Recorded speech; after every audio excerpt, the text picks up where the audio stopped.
Hello મિત્રો, આ કહાની છે એક ચોરની અને એવો ચોર જે ચોરી કરવામાં પૂરેપૂરું ડેરિંગ રાખે અને કોઈ પણ જગ્યાએથી ચોરી કરવામાં અને એક મિનિટ પણ ના લાગે અને આજે પણ આ ચોરી કરવા જ નીકળ્યો છે।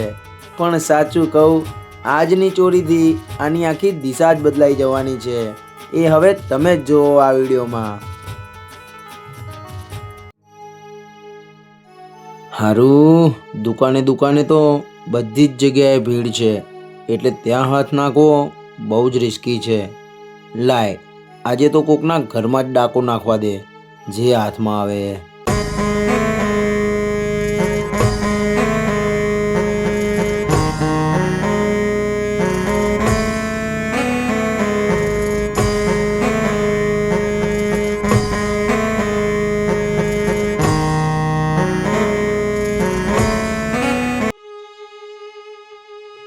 હે ભગવાન, હવે ક્યારે ડૉક્ટરનો ફોન આવે? ખરેખર મને બહુ જ ચિંતા થાય છે। મારા ભાઈના રિપોર્ટમાં શું આવ્યું હશે? સાચું, આ બધું વિચારીને મારું સખત માથું દુખવા લાગ્યું। લાય, કડક ચા બનાવીને પીવા દે, એટલે આ માથું તો ઉતરે।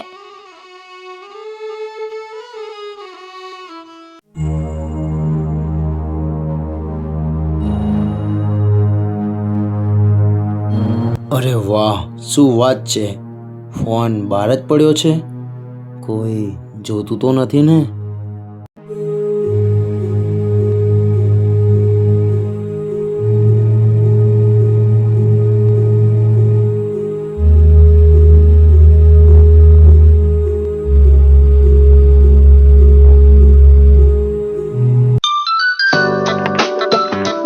ડૉક્ટરનો ફોન લાઈને ઉઠાઈ લેવા દે ને, આને જવાબ આપીને સીધો ફોન સ્વિચ ઓફ।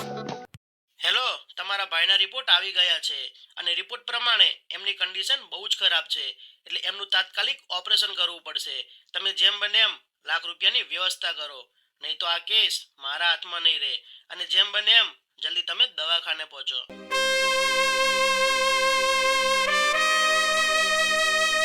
જો હું આ ફોન વેચીશ તો આની કિંમત મને 2-3 હજાર રૂપિયા જ મળશે, પણ એનાથી વધારે કિંમતી કોઈનો જીવ હોય છે નહીં। આ પ્રકાશે ભલે અત્યાર સુધી ગમે તેટલી ચોરી કરી હશે, પણ કોઈના જીવ સાથે રમીને નહીં।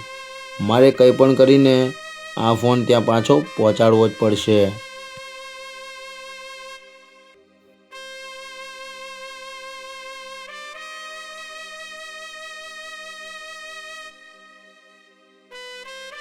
અરે રે, મેં મારો ફોન અહીંયા જ મૂક્યો હતો। આટલી વારમાં આ ફોન ક્યાં ગાયબ થઈ ગયો?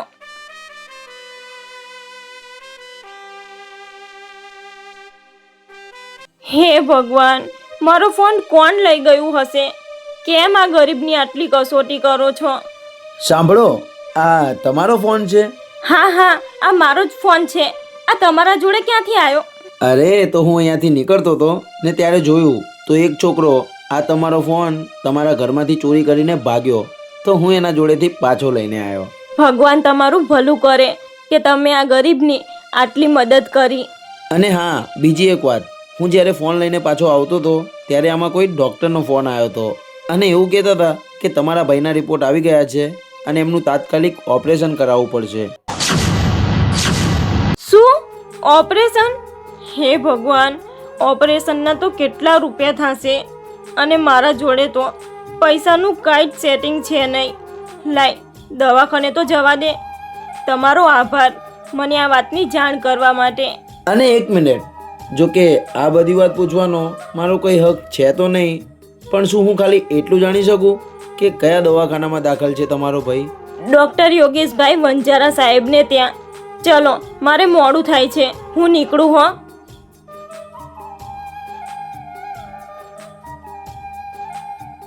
હારું, મેં તો આજ ખોટો આનો ફોન ચોરી કર્યો, વગર ફોકટનું મને ટેન્શન આવી ગયું। પણ વિચારવા જઈએ તો એક વાત તો છે, છોકરી બિચારી એકલી છે, પરિસ્થિતિ સાવ ખરાબ છે। આનો ભાઈ દવાખાનામાં દાખલ છે અને ડૉક્ટરે ઓપરેશનના લાખ રૂપિયા કીધા છે। હવે આ બિચારી લાખ રૂપિયાનું સેટિંગ કઈ રીતે કરશે? ચાલો, જો આજે આપણાથી કંઈ થાય તો આપણે જ કરી દઈએ આની મદદ.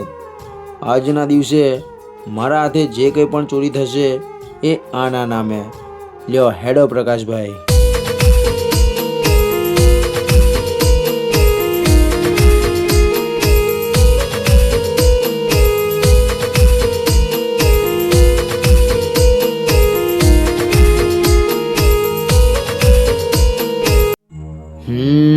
આજે એવી તે કેવી જગ્યાએ ચોરી કરું જેથી કરીને પેલી છોકરીની મારાથી કંઈ મદદ થઈ જાય.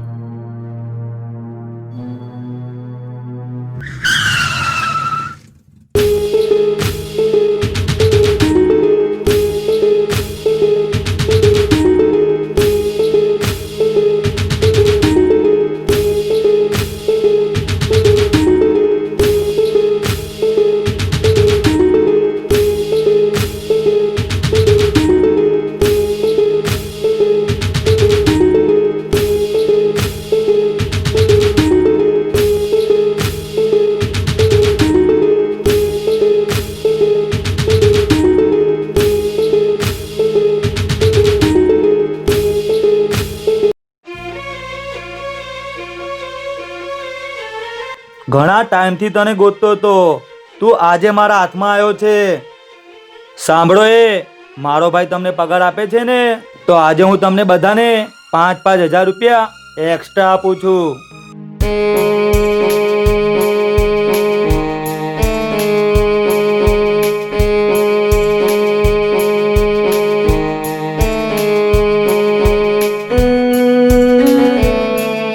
આ પૈસા મેં તમને એટલા માટે આપ્યા કે આના બદલામાં આ હરામખોરના હાથ પગ તોડી નાખજો અને પછી આવી જાજો આપણી સાઈડ ઉપર. મારો ફોન ચોરી કર્યો તો હવે ભોગવે એનો પરિણામ.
મારા દિયોરો 5,000 રૂપિયા લઈને તમે કોને મારવા આવ્યા છો પેલા એ તો જાણી લેવું તું. આજ સુધી મેં 500 ચોરી કરી હશે અને 500 ચોરીમાં તમારા જેવા 400 ને માર્યા હશે અને તમે 4 મને મારવા આવ્યા. ચાલો હવે પેલાએ જે તમને 5,000 રૂપિયા આપ્યા એ મને આપી દો, નહીં તો તમને એકેયને અહીંયાથી હલવા પણ નહીં દઉં. ચલો ફટાફટ મારા હાથમાં મૂકો એ પૈસા.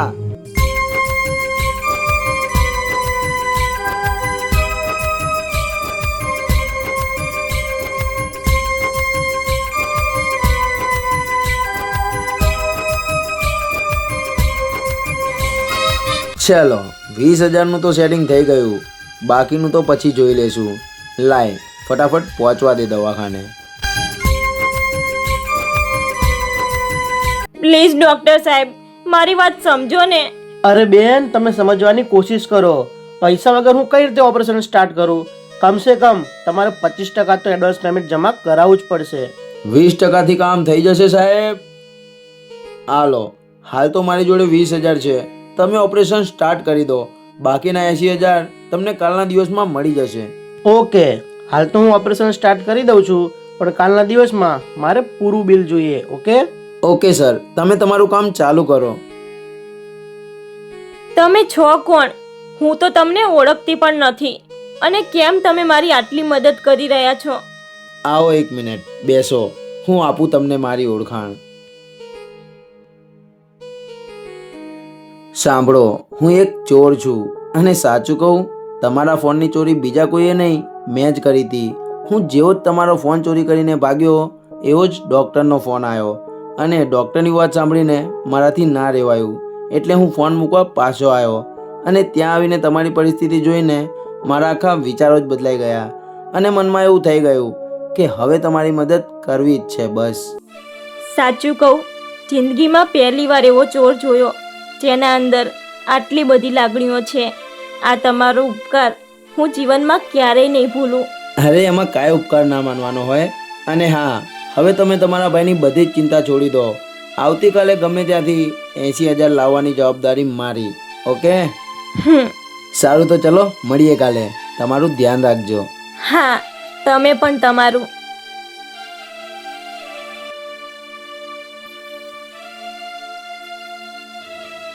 વાહ રે વાહ, એક તો એ છોકરાએ તારો ફોન ચોરી કર્યો અને આપણા મજૂરોને મારીને એમના જોડેથી પૈસા પડાવી લીધા. હવે તો એને મારે સીધો કરવો પડશે. પડવા દે સવાર, પછી જો એ હરામખોરના હું શું હાલ કરું છું.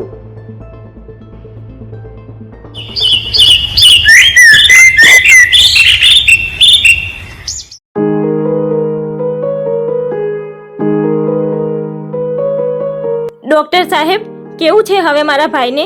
હવે સારું છે એને. ઓપરેશન સંપૂર્ણ રીતે સક્સેસફુલ થઈ ગયું છે. પણ હા, જ્યાં સુધી બાકીનું પેમેન્ટ મારા હાથમાં નહીં આવે ત્યાં સુધી તમે તમારા ભાઈને નહીં મળી શકો.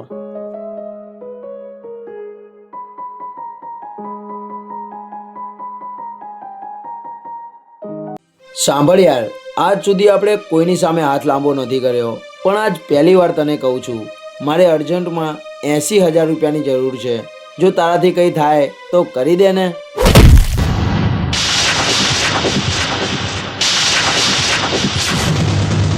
$80,000 જરૂર છે તારે? લે આપું તને 80,000.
સાંભળે, તને પૈસા બહુ જ વાલા છે ને? તો આ લે, આ 1 લાખ રૂપિયાનું બંડલ છે. તારામાં તાકાત હોય તો ઉઠાઈ લે.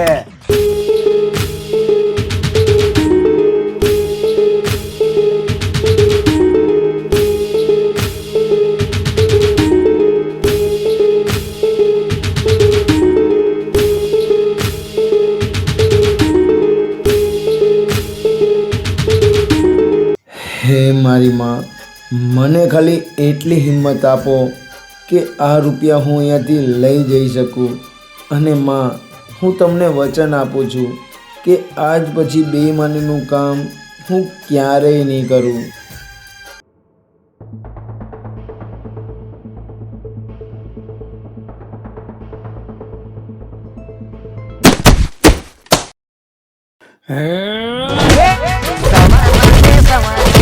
ગુજરાતનો આવડે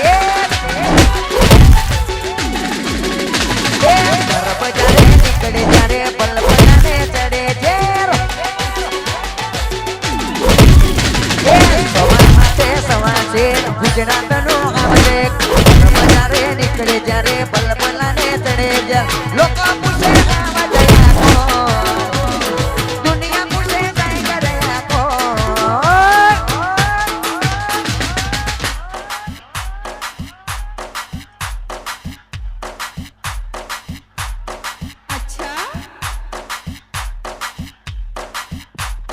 ટાઈગર ટાઈગર ની રીતે વાલા એ આવજ ની રીતે વાલા લે જોઈ લીધી હિંમત.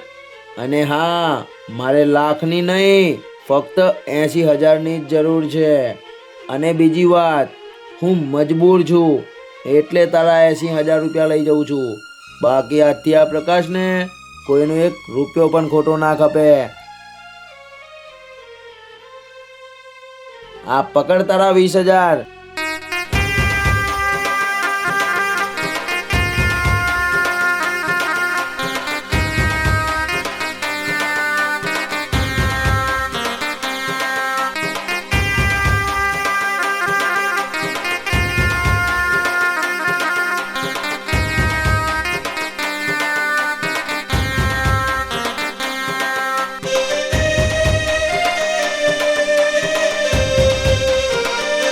ડૉક્ટર સાહેબ, તમે સાવ આવું તો ના કરો. મને ખાલી એકવાર તો મારા ભાઈને મળી લેવા દો. અરે ઓ બેન, તમને કેટલી વાર કીધું, સમજાતું નથી? આ કઈ સરકારી દવાખાનું નથી, પ્રાઇવેટ દવાખાનું છે. જ્યાં સુધી બાકીનું પેમેન્ટ મારા હાથમાં નહીં આવે ત્યાં સુધી તમે તમારા ભાઈને નહીં મળી શકો. અરે ઓ ડૉક્ટર સાહેબ, તમે ફક્ત 80,000 રૂપિયા માટે થઈને એક બેનને એના ભાઈથી મળવાની ના પાડો છો. આ પકડો તમારા રૂપિયા. બોલો બીજું કાંઈ? કાંઈ નહીં, તમે અંદર જઈ શકો છો.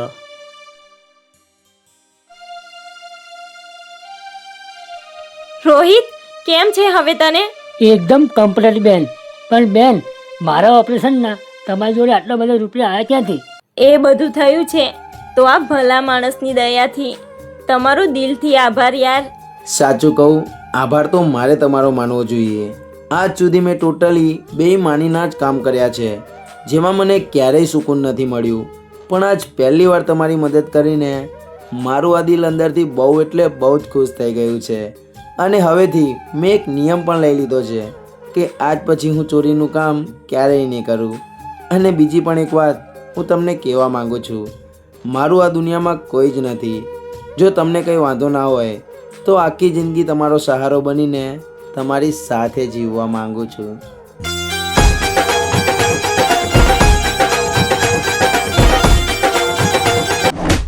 તો મિત્રો, કેવી લાગી તમને આ સ્ટોરી? મજા આવી ને?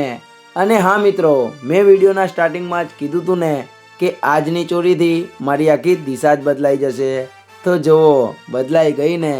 હવે તો નથી કરવી ચોરી કે નથી કરવી કોઈના જોડે હોળી. હવે તો આની સાથે પ્રેમથી આપણું આ જીવન જીવી જ લેવું છે. અને બીજી એક વાત, જે કોઈ પણ મિત્ર જો આવું બેઈમાનીનું કામ કરતું હોય ને તો મહેરબાની કરીને ત્યાં જ પાછા વળી જજો. કેમ કે બેઈમાનીના પૈસાથી તમને ક્યારેય સુકૂન નહીં મળે. જો તમારી મહેનતનો તમે મરચું રોટલો પણ ખાશો ને તો એના જેવું સુખ તમને ક્યાંય એટલે ક્યાંય નહીં મળે. સમજાય? એને વંદન. જય માતાજી. બરોબર છે, બરોબર છે.